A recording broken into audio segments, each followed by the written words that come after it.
भाई बर्फ के गोलों का जायका लेने निकले ही हैं तो भाई हम भोपाल की उन तंग गलियों को कैसे भूल सकते हैं, क्योंकि सबसे बेहतरीन और लाजवाब और सबसे अलग हटके स्वाद तो इन तंग गलियों में ही मिलता है। जी हाँ भाई, बर्फ के गोले की बात कर रहे हैं तो रामू दादा के बर्फ के गोले को हम कैसे भूल सकते हैं। जी अब आप सोच रहे होंगे कि ऑटो में क्यों बैठी हो, क्योंकि भाई यही उनकी एक गाड़ी है। ये आप देख सकते हैं किस तरीके से पूरा सेटअप यहाँ पे किया हुआ है। भोपाल की तंग गलियों में ये एक दुकान है जो काफ़ी मशहूर, काफ़ी पुरानी और बहुत ही लाजवाब टेस्ट यहाँ पे देते हैं। टेस्ट तो अभी हम जब उसको चखेंगे तब आपको बताएंगे कि किस तरीके का जायका है, लेकिन उससे पहले हम आपको यहाँ पे सबसे पहले प्रोसीजर दिखाएंगे कि भाई यहाँ पे जो बर्फ़ का गोला यानी कि जो रामू दादा के बर्फ का गोला जो यहाँ पे बनाया जाता है, आप देख सकते हैं रामू दादा बर्फ रस मलाई दोना, ये बड़ा ही मशहूर है। लोग दूर दूर से इसे खाने आते हैं, दूर दूर से लोग इसका जायका लेने आते हैं। तो यहाँ पर हमारे साथ मौजूद हैं उन्हीं के बेटे जिन्होंने इसकी शुरुआत की थी। कौन सी पीढ़ी है ये भी हम जानेंगे कि किस तरीके से इसका सेटअप हुआ, कैसे इसकी शुरुआत हुई, ये सारी बातें हम जानेंगे। लेकिन सबसे पहले आप देखिए कि किस तरीके से ये जो रसमलाई का दोना है वो बनता है। देख सकते हैं आप किस तरीके से ये दोना बन रहा है, बन के तैयार हो रहा है।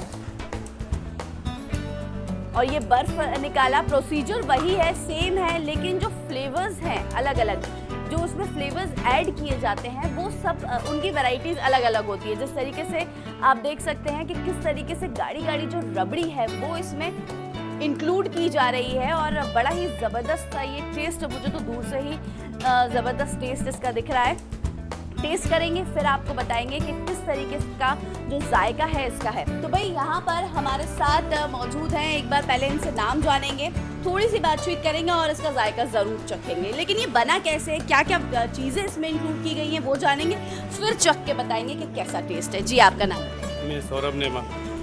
जी आप कौन सी पीढ़ी है? मैं यही कहना चाहिए क्योंकि मैं तस्वीर देख सकती हूँ 1995 की वो तस्वीर मुझे दिख रही है। आप कौन सी पीढ़ी? अभी हम तीसरी पीढ़ी हैं, मैं और भैया हम काम करते हैं दोनों। और इसके पहले दादाजी ने किया, फिर पापा ने भी किया बहुत टाइम तक। अब पापा अभी नहीं कर पाते तो हम लोग दोनों भाई करते हैं। जी। और एक शॉप अभी सोमवार में भी खोली है माता जी के मंदिर के आगे। जी। और जुमराती में लगती है गाड़ी, उसके अलावा यहाँ पर है। अभी 3 शॉप हो गई हैं और गर्मी के हिसाब से बहुत बढ़िया रिस्पॉन्स चल रहा है।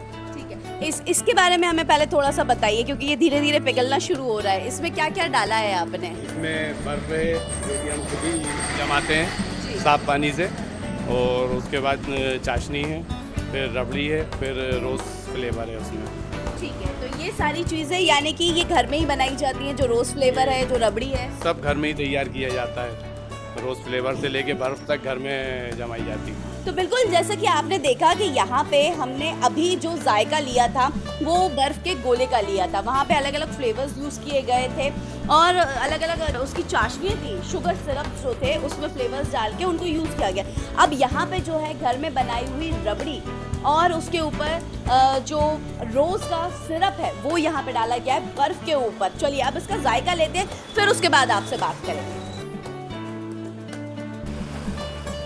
भाई मेरा तो आप लोगों से अभी बात करने का बिल्कुल दिल नहीं कर रहा, नाराज मत होइएगा, करूंगी लेकिन 1-2 चुस्कियां लेने के बाद। लाजवाब टेस्ट। ऐसे ही नहीं भाई, तीसरी पीढ़ी ये चला रही है लोगों में।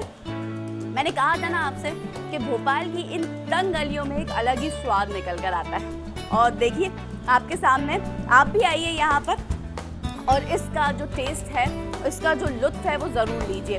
इसको घर में ही बनाया जाता है रबड़ी को, और जो सिरप इन्होंने यूज़ किया है वो भी घर पे ही बनाया जा सकता है। और आप देख सकते हैं कि ये पूरा सेटअप इन्होंने करके रखा है। ये तीसरी पीढ़ी है जो अब इस शॉप को चला रही हैं और इसके अलावा भी इनकी 2 शॉप्स और हैं जो ओपन हो गई हैं लोगों की सुविधा को देखते हुए। और यहाँ पे सारी चीज़ें यानी कि 1950 से आपकी सेवा में बोर्ड पे ऑलरेडी लिखा हुआ है। आप देख सकते हैं कि किस तरीके से यानी कि 1950 से ये सेवाएं दे रहे हैं, मतलब बहुत बड़ी बात है। और इसका टेस्ट दिन ब दिन बढ़ता ही जा रहा है और लोगों में काफ़ी लोकप्रिय होता जा रहा है। और कोई खास मशहूर लोग यहाँ पर पहुँचे हैं? जी, राष्ट्रपति शंकर दयाल शर्मा भी बहुत शौकीन थे रसमलाई के दोने के बहुत पहले।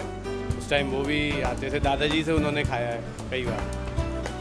और उसके अलावा भी आलोक शर्मा जी, उन्होंने भी खा चुके हैं, वो भी बहुत पसंद करते हैं, बहुत पसंद आता है उनको रसमलाई। तो बिल्कुल आपने देखा कि यहाँ पे कई ऐसे मशहूर हस्तियाँ हैं जो यहाँ आई हैं इस बर्फ़ के दोने का, रसमलाई का ये जो दोना है इसका लुत्फ़ लेने के लिए। आपसे बात करने के चक्कर में मेरा ये जो रसमलाई का दोना है ना वो पिघलता जा रहा है। इनका पूरा परिवार इसी में है, काम कर रहा है। आपके जो हाउसवाइफ है, जो सब लेडीज़ हैं वो भी सब इसी में सब साथ में काम करती हैं।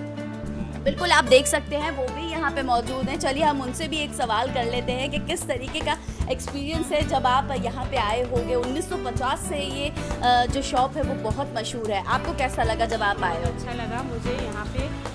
जब मैं आई तो मेरा एक्सपीरियंस मतलब मेरे मायके में भी यही काम होता है और यहाँ पे भी यही है, तो मुझे कुछ ज़्यादा नहीं करना पड़ा एफर्ट और मैं काफ़ी कुछ यहाँ पे नया सीखी हूँ, नया कुछ करने मिला है यहाँ पे। बिल्कुल, तो यहाँ देखा आपने, इस तरह से आगे आना चाहिए, अपने हस्बैंड का ज़रूर सपोर्ट करना चाहिए। बहुत अच्छी बात यहाँ पे एक करी है इन्होंने कि महिलाओं को, और लगातार हमारी सरकार भी महिला सशक्तिकरण पर काम कर रही है और ऐसे में इनका इस तरीके से बाहर निकलना और इस तरीके से काम करना ये भी काबिले तारीफ़ है। भाई 1950 से ये दुकान है, आपकी सेवा में है, लेकिन आप भी आइए और इस जायके का ज़रूर लुत्फ़ लीजिए। चलिए, और क्या कुछ खास आपके यहाँ पे मिलता है? क्या कुछ खास गोले हैं? किस तरीके से आपका प्रिपरेशन रहता है? कितना टाइम इसमें लगता है? थोड़ा हमें बताइए। इसके अलावा स्टिक वाला गोला भी रहता है जो कि कई फ्लेवर से बनता है, ऑरेंज, मैंगो, रोज़, काला खट्टा खास। वो भी बहुत लोग, बच्चे बहुत ज़्यादा पसंद करते हैं गोला, जो कि काला खट्टा भी बहुत ज़्यादा पसंद करते हैं। उसके अलावा जूसेस वगैरह भी डिमांड के हिसाब से अपन ने शुरू कर दिया है, सभी तरह के जूस फलों का और नारियल पानी वगैरह। चलिए एक बार और जायके का लुत्फ़ लेते हैं। टेस्ट बहुत ज़बरदस्त है। जो रसमलाई का टेस्ट है वो बहुत ही टेस्टी है और बर्फ़ के ऊपर उसको देना, और जो सिरप यूज़ किया गया है रोज़ का, मतलब उसका कॉम्बिनेशन ही एक अलग है। आप टेक्सचर देख सकते हैं, हालांकि आपसे बात करते करते ये पूरी पिघल चुकी है।